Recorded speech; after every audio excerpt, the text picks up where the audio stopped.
Hi again, Greg Bell, Dave Boling, Seahawks headquarters in Renton on the first day of the 2017 NFL Draft. Lots of rumors flying around here 20 minutes before the draft starting about possible trade scenarios. The Seahawks under John Schneider and Pete Carroll since 2010 have made 14 trades involving draft picks. That's gained them 30 picks.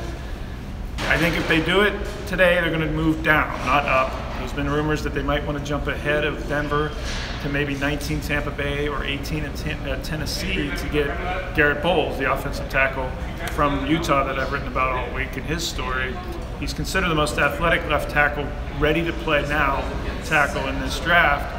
But the Seahawks only have 7 picks, the fewest of the regime of Carroll and Schneider, which doesn't give them a position of power to trade up and give. It does give them a position of need to trade down. Historically, as you say, they'd like to trade out of the first round to get extra picks. They don't have to. If somebody's looking for a quarterback, they love getting that low first round because they get that 6-year option Teddy Bridgewater, for the team, and Paxton Lynch. And I think they really would love to do that. But who's there? Who's going to want to trade? And you have to have a partner for this. I don't know. I don't agree with the Garrett Bowles. I see 34. He's got guards, arms, and he's only started 13 games in college. Yeah. And I think you look at Jermaine Ifedi was basically a lower draft pick last year. 36-inch arms, 325 pounds. Bowles is 290 something. And Ifedi started 13 games just his senior year, or his junior year.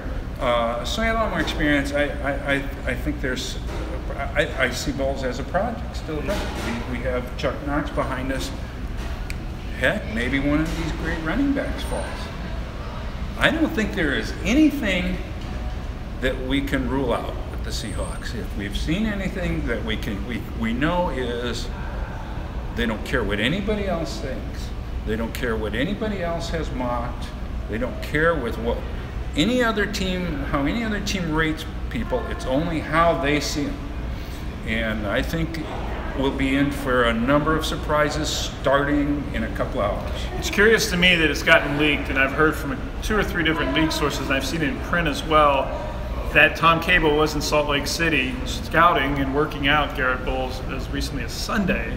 Just kind of curious if the Seahawks would let that out, and maybe that's a little smokescreen misdirection. It's liar's poker that this time of year John Schneider plays pretty well, in fact. So Dave hates my prediction pick. What is more likely to happen? Well, let's say this.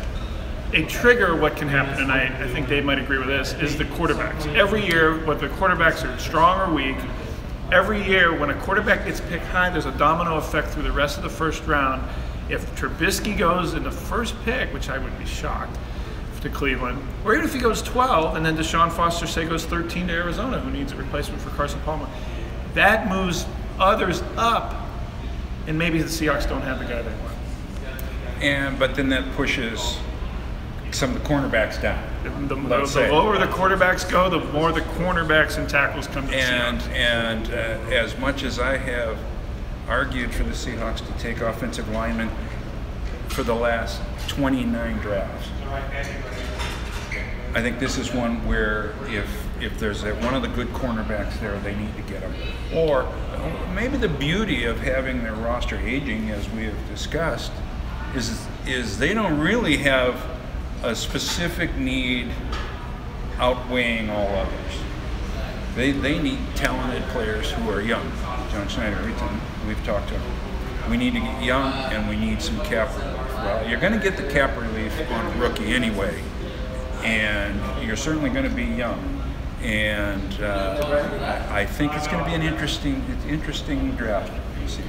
So watch where Trubisky goes. He'll be the trigger of whether, if he goes later in the teens, expect the Seahawks to be able to get one of the guys that you're coveting. If he goes earlier in the top 10, that's going to be a problem of pushing all the top prospects up.